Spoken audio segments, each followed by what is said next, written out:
నేరేడు పండును Indian black jamun అని కూడా అంటారు.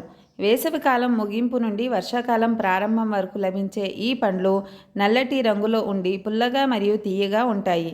ఇవి విటమిన్లు ఇంకా యాంటీ ఆక్సిడెంట్లు పుష్కలంగా ఉండే నిధి అని చెప్పవచ్చు.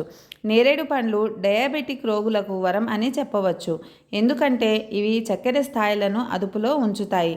నేరేడు పండు కొన్ని చేదుగా కూడా ఉంటాయి.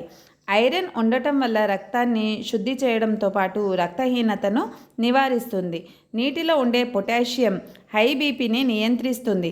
విటమిన్ సి, యాంటీ ఆక్సిడెంట్లు చర్మాన్ని మెరిసేలా చేస్తాయి. నేరేడు పండ్లను ఎక్కువగా తిన్నా లో బీపీ వస్తుంది. పిల్లలకు ఇచ్చేటప్పుడు తగు జాగ్రత్తలు తీసుకోవాలి. పండులో గింజ తీసి ఇవ్వాలి, ఎందుకంటే అది గొంతులో ఇరుక్కుంటుంది. పిల్లలకు తెలియదు కాబట్టి ఎలా తినాలో. నేరేడు పండ్లు ఇంటికి తెచ్చాక ఖచ్చితంగా నీటిలో కడిగి మాత్రమే తినాలి.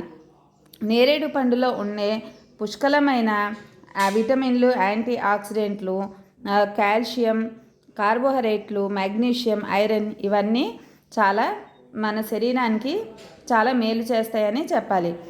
నేరేడు పండు సీజన్లో ఖచ్చితంగా నేరేడు పండును తినాలి. మన కడుపులో ఉండే విష పదార్థాలు కానీ వెంట్రుకైనా సరే మన కడుపులో అరిగిపోతుంది. అంటే వెంట్రుక కూడా మనకి డైజెస్ట్ అయిపోతుంది. అలాంటి గుణం నేరేడు పండుకి ఉంది, ఏ పండుకైనా సరే లేదు. అందుకనే మన విష పదార్థాలు కడుపులో తీసేయాలంటే నేరేడు పండే ఖచ్చితంగా